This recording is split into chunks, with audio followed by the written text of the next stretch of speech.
ఇంకొకళ్ళు చేసుకుంటాడు, లేకపోతే ఇంట్లో కూర్చుంటాడు, మనకు సంబంధం లేదు. కూర్చుంటారు ఇప్పుడు అనవసరంగా ప్రజాస్వామ్య వ్యవస్థలోని ఈ గ్యాప్ రావడం కరెక్ట్ కాదు.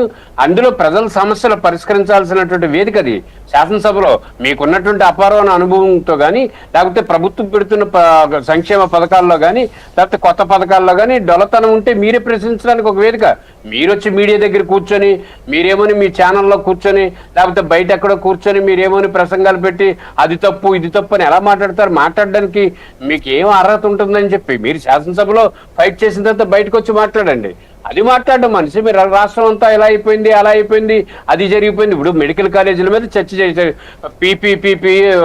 P4 కన్నా చంద్రబాబు అయ్యారు. దాన్ని మాట్లాడండి, వచ్చి శాసనసభలో మాట్లాడండి. చంద్రబాబు నాయుడు గారు తీసుకునే నిర్ణయం అయితే తప్ప ఒప్ప చెప్పండి. ఇగో మేము ఇన్ని కట్టామని చెప్పండి, వాస్తవాలు చెప్పండి. అంతేగాని మీరు ఇంట్లో కూర్చొని మళ్ళా ఫేక్ గా ఆ మెసేజ్లు పెట్టుకొని మళ్ళీ వాట్సాప్ లో పంపించుకోవాల్సినంత అవసరం. మెడికల్ కాలేజ్ టాపిక్ డైవర్ట్ చేశారు, లేదా ఇంకో దాన్ని డైవర్ట్ చేస్తూ ఈ మాట్లాడుతున్నారు పెడుతున్నారు, కొంతమంది మాట్లాడుతూ ఉన్నారు.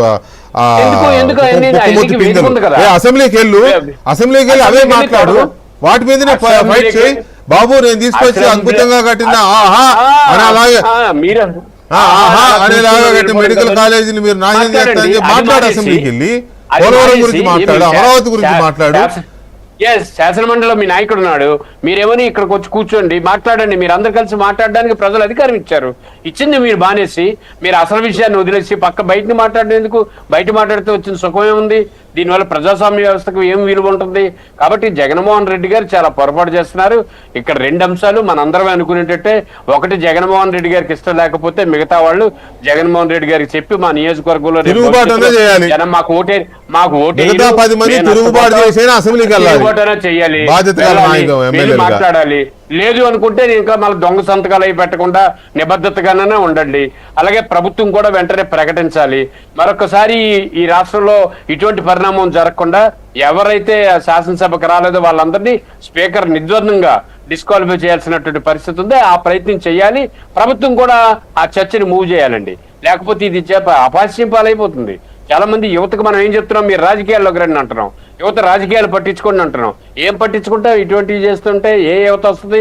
ఏ యువత ఈ రాజకీయాల్ని ఆస్వాదిస్తారు? ఏ యువత ఈ రాజకీయాలు చూసి హర్షిస్తారు? తప్పు కదా. మిమ్మల్ని తీసుకొని వెళ్ళి బలవంతంగా, ఇప్పుడు మీరే చెప్పారు పనిచేస్తున్నప్పుడు సెకండ్ ప్లేస్ లో ఒకరున్నారు, వాళ్ళు కాదని మీకేమైనా అధికారం ఇచ్చారు. మీరు వెళ్ళకపోతే ఎట్ట? మీరు ఎలా మాట్లాడరు? ఎందుకు మాట్లాడరు? ప్రజా సమస్యలు మీకు అవసరం వద్దా? మీ నాయకుడైనా మీకు కావాలి. మీ నాయకుడికి కావాలనుకుంటే మీరు ఎవరికి అన్యాయం చేస్తారు? మరి రాష్ట్ర శాసనసభకు మీరు ఇచ్చే గౌరవం ఏంటి? పెద్దలు ఇందాక మనకి ముందు చెప్పారు, మనం ఏం ఓతు చేసాం, ఏ ప్రమాణం చేసి వచ్చాము శాసనసభలోకి. మాణిక్య ప్రసాద్ గారు చెప్పినట్టు మీరు అన్ని చోట్ల చెప్పింది ఇదే కదా. మనం ఆఖరికి రిటర్నింగ్ ఆఫీసర్ దగ్గర కూడా ప్రమాణ స్వీకారం చేస్తాం కదా. చేసి వచ్చిన తర్వాత మీరు ఎందుకు గౌరవం ఇవ్వకపోతే ప్రజాస్వామ్య వ్యవస్థలో ఎందుకు మీరు పనికి వస్తారు? మీరు ఫిట్ కాదు. ఫిట్ కానప్పుడు రిజైన్ చేసేయండి. రిజైన్ చేసి ఎన్నికలకు వెళ్ళండి. మళ్ళా జనం మీకు ఇలాగైతే మాత్రం భారత ప్రజాస్వామ్యంలో రాజకీయాలకు కానీ ప్రజలకు ప్రాతినిధ్యం వహించడానికి కానీ వీళ్ళు అన్ఫిట్. అంతే. ఇలాంటి వైఖరే గనక ఉంటే ఇంకో ఆప్షన్ కూడా చూడాలండి వెంకటకృష్ణ గారు. ఇంకో ఆప్షన్ కూడా గవర్నమెంట్ స్టడీ చేస్తే ఎలా